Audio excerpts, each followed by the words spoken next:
네, 오늘은 한 해의 마지막 날인 12월 31일입니다. 그리고 내일부터, 오늘 밤 12시부터 2024년이라는 새해를 맞게 됩니다. 그래서 사람들은 송년회로 모이기도 하고 또 새해가 돋는 것을 보려고 해맞이 장소로 떠나기도 합니다.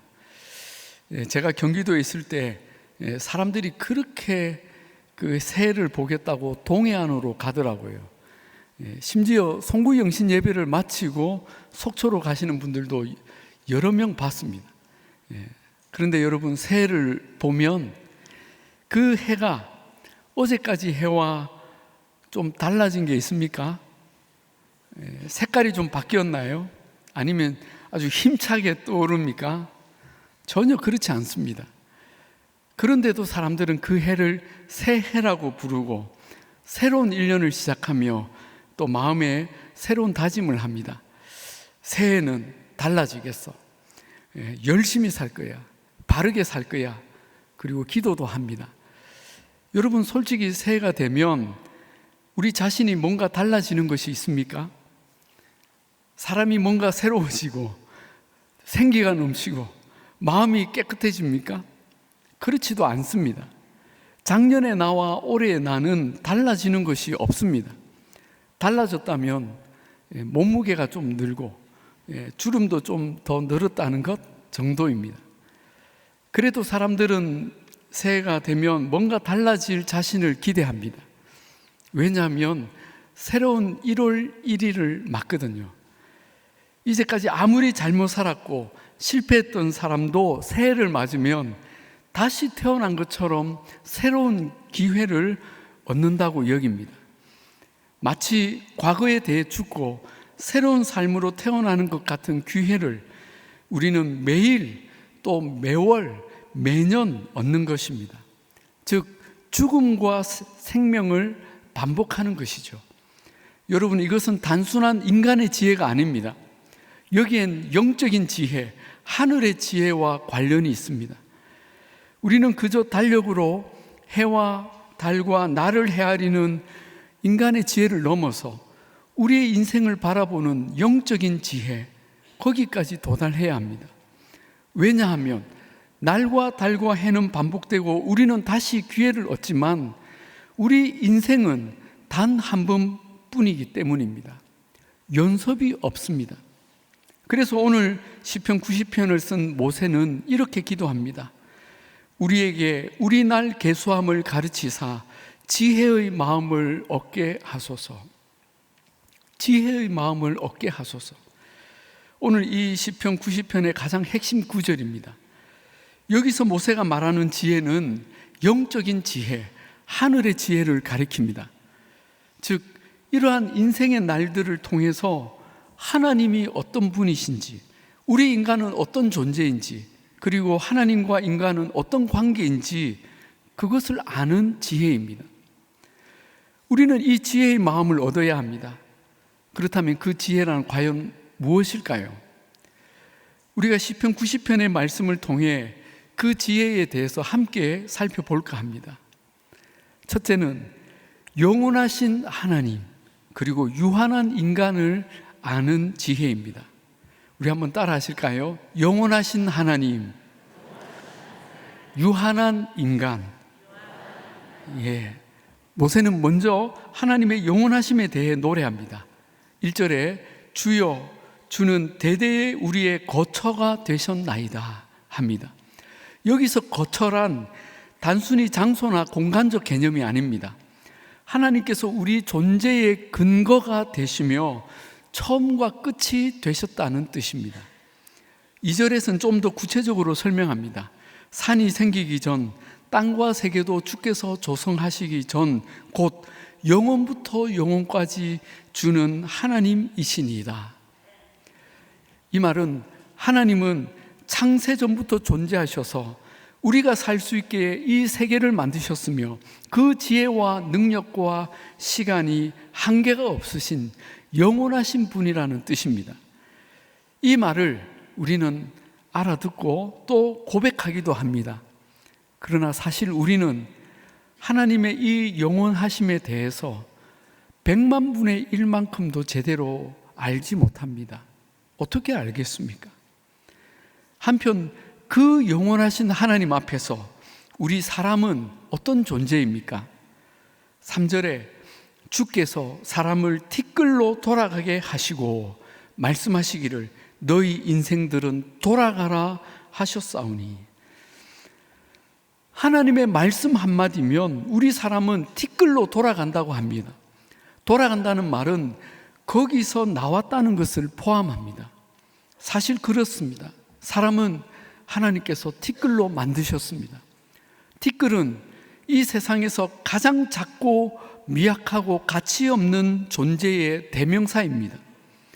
이 티끌이 모이면 흙이 되는 거죠. 흙에서 온 인생은 반드시 흙으로 돌아갑니다. 우리의 생명이 길고 짧은 차이는 있지만 반드시 끝이 있고, 오늘이라도 주님이 부르시면 우리는 내일 티끌이 됩니다. 결코 영원하지 않으며 시간과 능력과 지혜의 한계 속에 살아가는 거죠. 요즘은 평균 수명이 많이 늘어났다고들 합니다. 그래서 100세를 넘기는 분들도 종종 봅니다. 여러분, 만약 사람이 200년을 살고 또 과학의 발달로 1000년을 살 수 있다고 합시다. 그러면 우리 인간은 그 유한성을 벗어나는 존재가 될까요? 천만에요. 4절을 보십시오. 주의 목전에는 1000년이 지나간 어제 같으며 밤의 한순간 같을 뿐임이니이다 합니다. 인간의 1000년도 하나님 앞에서는 한순간에 불과할 만큼 그 하나님의 영혼과는 비교할 수조차 없습니다. 그렇다면 길어야 100년을 사는 우리 인생은 얼마나 짧고 유한합니까? 그런데 이것을 우리는 잘 느끼지 못하다가 언제 한 번씩 느끼냐면 1년을 마칠 때 새삼 느낍니다. 1년을 시작할 때는 새해가 너무 대단하게 보이고 커다란 도화지처럼 많은 것을 할 수 있을 것이라고 생각하는데 1년을 마칠 때쯤이면 그 1년을 돌아보니까 그 1년이 너무나 짧습니다. 아까 우리 찬양대가 불렀던 그 찬양의 가사처럼 짧은 내 인생이 오직 주의 은혜라. 우리 인생이 짧다는 것이죠. 여러분도 느끼지 않습니까? 우리 올 한 해 여름이 지나고 가을 단풍이네 하고 있는데 크리스마스가 오더니 끝이 났어요. 얼마나 빠릅니까? 그리고 이것도 가속도가 붙습니다. 나이가 들고 그 1년을 보면 속도가 얼마나 빠른지, 신속히 가니 우리가 날아가나이다 라는 표현이 딱입니다. 여러분, 우리의 1년 1년이 이렇게 짧다면 그 1년들이 모인 우리의 인생도 결코 길지 않다는 것을 우리는 예감할 수 있습니다. 그렇다면 이렇게 우리의 날을 계수함으로 우리가 얻는 지혜가 무엇입니까? 바로 영원하신 하나님, 그리고 유한한 인생, 창조주이신 하나님, 그리고 티끌 같은 인생을 깨닫는 것입니다. 이 지혜를 가진 사람은 절대 하나님을 떠나지 않습니다. 결코 교만하게 살 수 없습니다. 한 번뿐인 인생을 낭비할 수가 없습니다. 오직 영원하신 하나님의 때를 따라서 그 은혜를 구하며 겸손히 그분의 손 아래에 순종하며 사는 것입니다. 자, 두 번째 지혜는 심판하시는 하나님, 그리고 죄악된 인생을 아는 지혜입니다. 한번 따라 하십시다. 심판하시는 하나님, 죄악된 인생. 우리는 이 짧은 인생을 살면서도 사실 제대로 살지 못하는 자신을 발견할 때가 많습니다. 우리의 지난 시간들을 돌아보면 솔직히 잘한 게 많습니까? 잘 못했거나 아쉬운 게 많습니까? 정확한 평가는 하나님께서 하시겠지만 우리의 생각에도 우리는 잘한 것보다는 잘못한 것이 훨씬 더 많습니다. 가장 가까이는 내 아내에게, 남편에게, 우리 자녀에게, 또 교회 성도들에게, 목회자에게, 이웃에게 그리고 나 자신에게 우리는 수많은 잘못과 실수를 하며 삽니다.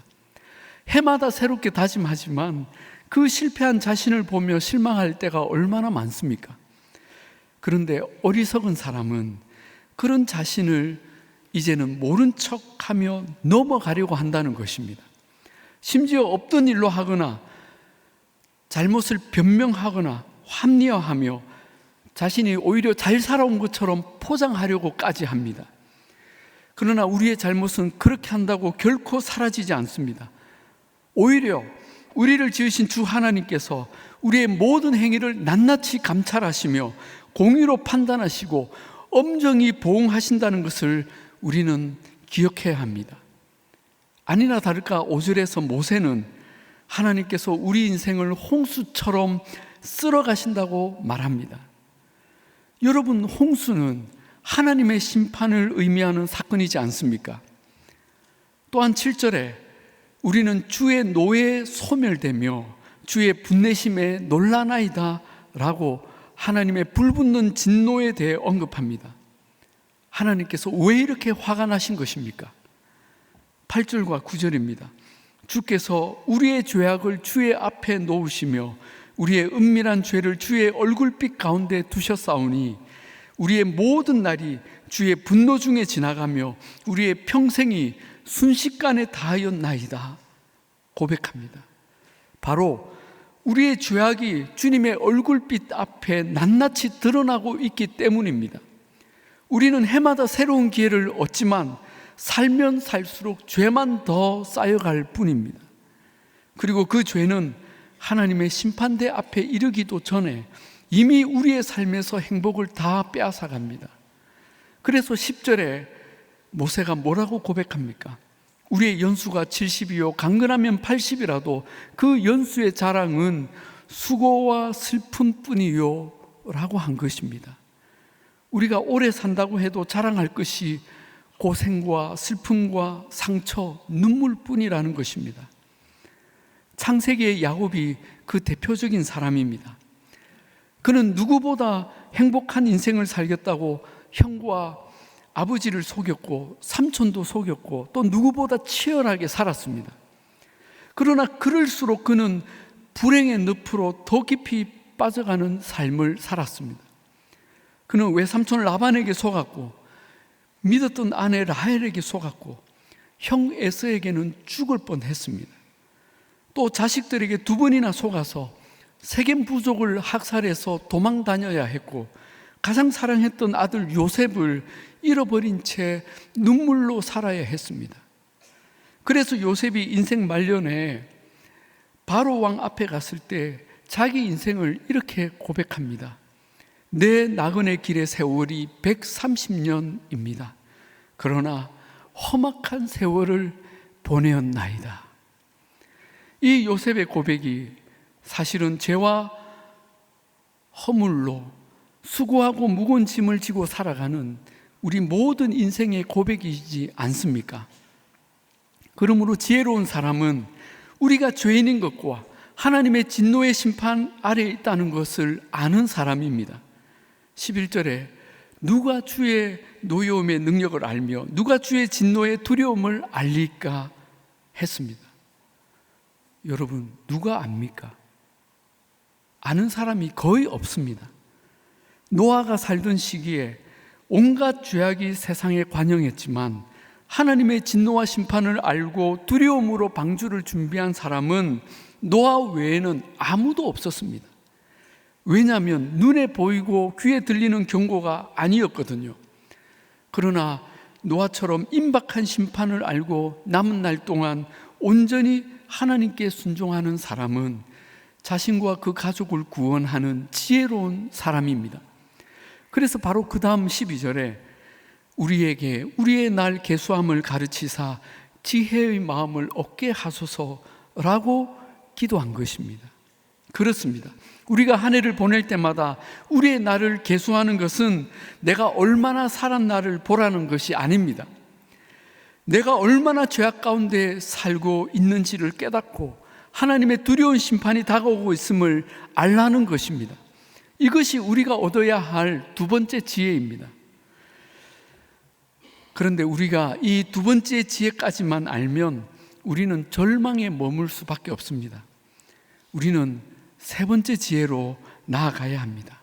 그것은 긍휼의 하나님, 그리고 은혜를 입는 인생을 아는 지혜입니다. 우리 한번 따라 합시다. 긍휼의 하나님, 은혜를 입는 인생. 네. 인생의 절망적 운명을 깨달은 모세는 13절부터 기도가 달라지기 시작합니다.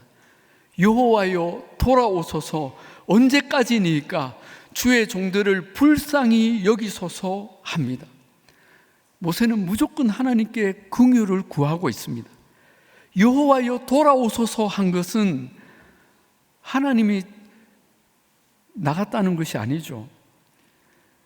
자신이 스스로 이 수렁에서 나갈 수 없기에 멀리 가고 계신 하나님을 부르는 외침입니다. 마치 여리고 성의 소경 거지가 자기 앞을 지나간 예수님을 향해 다윗의 자손 예수여 나를 불쌍히 여기소서, 다윗의 자손 예수여 나를 불쌍히 여기소서 부르짖은 것과 똑같은 절규이죠. 그렇습니다. 심판과 멸망을 향해 가고 있는 인간에게 필요한 것은 오직 하나님의 긍휼뿐입니다. 이것밖에는 우리의 소망이 없습니다. 누가 우리의 소망이 되고 어떤 일이 우리의 소망이 되겠습니까? 하나님의 긍휼 외에는 우리가 살 길이 없습니다. 그래서 부르짖는 것이죠. 여호와여 돌아오소서, 여호와여 돌아오소서, 주의 종들을 불쌍히 여기소서, 주의 종들을 불쌍히 여기소서. 그런데 기도의 내용은 여기서 끝나지 않습니다. 모세는 결론과 같이 하나님께 일생의 만족과 기쁨도 요구하고 있습니다. 14절부터 보시면 아침에 주의 인자하심이 우리를 만족하게 하사 우리를 일생 동안 즐겁고 기쁘게 하소서. 우리를 괴롭게 하신 날수대로와 우리가 화를 당한 연수대로 우리를 기쁘게 하소서 기도합니다. 여러분, 좀 뻔뻔하지 않습니까? 지금 살려만 주옵소서도 아니고 우리를 만족하게 하사 평생 즐겁고 기쁘게 해 주십시오 라고 요구하고 있습니다. 그러면 혹시 우리에게 이런 큰 소리 치며 간구할 정도의 어떤 자격이나 이유가 있습니까? 없습니다. 하나도 없습니다. 그러면 뭡니까? 도대체 무슨 근거로 하나님께 이런 긍휼과 만족과 기쁨을 요구하고 있는 것입니까? 그 근거는 오직 하나님의 인자하심입니다. 하나님의 인자하심. 사람에게 있는 어떤 조건이나 공로가 아니라 하나님의 인자하심입니다. 이 인자하심을 히브리 성경 원문에는 헤세드라고 쓰고 있습니다. 헤세드. 아무 조건 없이, 대가 없이, 그러나 가장 따뜻하고 친절하게 베푸는 사랑을 헤세드라고 합니다. 그래서 이 헤세드는 사람에게 잘 쓰지 않습니다. 이것은 하나님의 사랑이기 때문입니다. 실제로 예수님께서 이 땅에 오셔서 이 헤세드를 실현하셨습니다.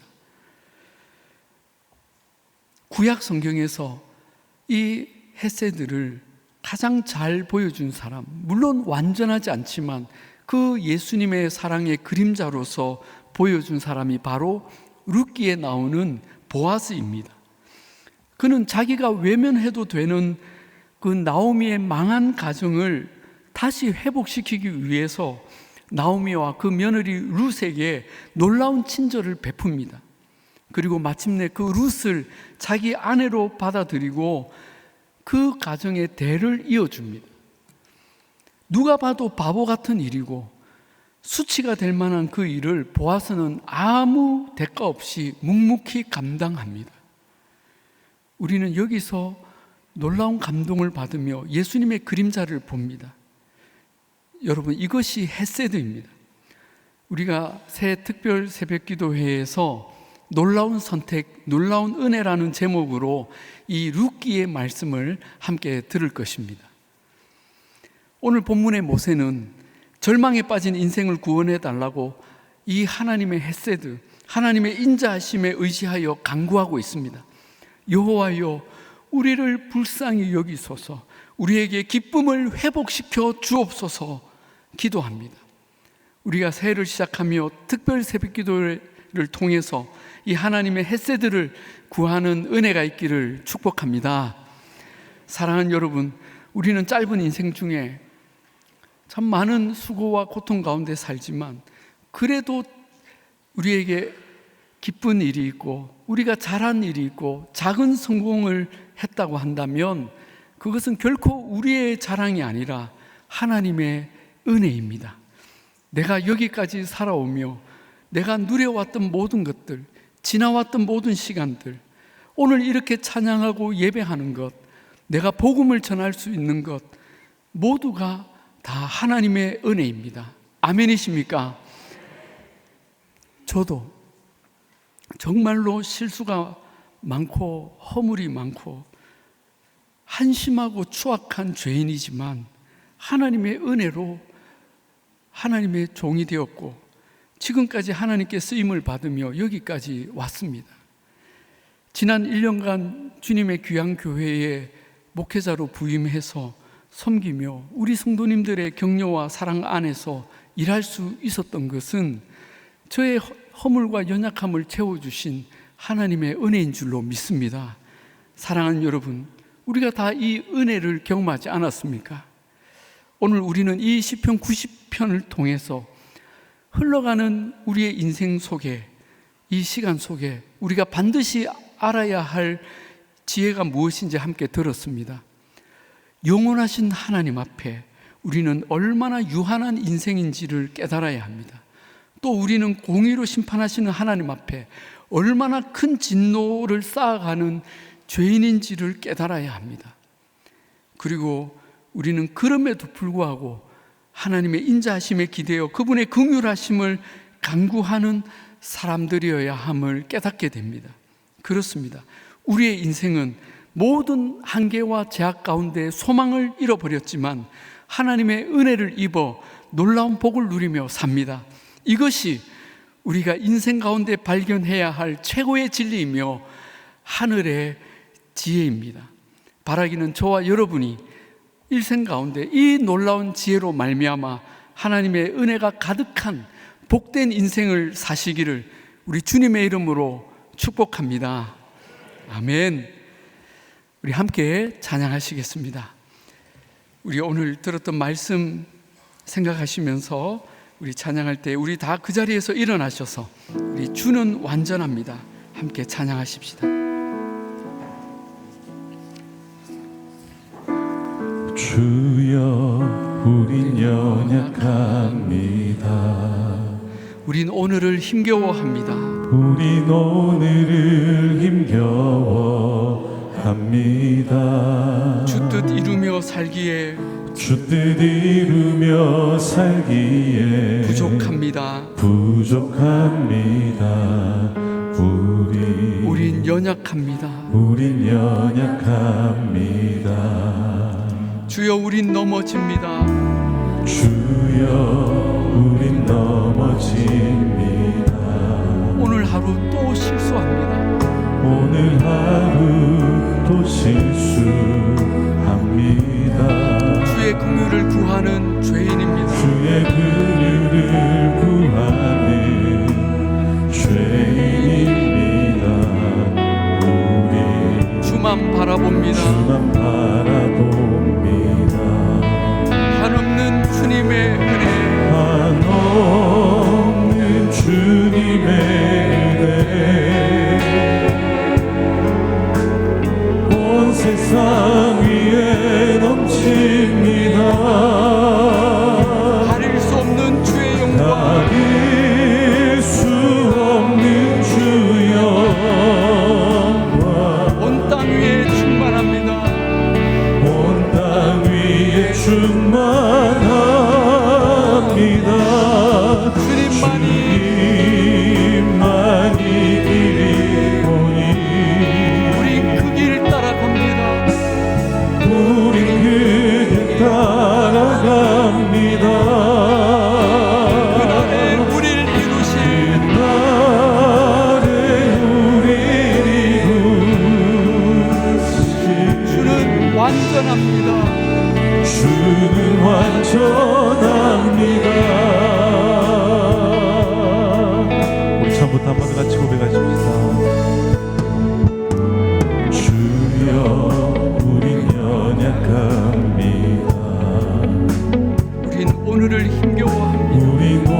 기도합니다. 오늘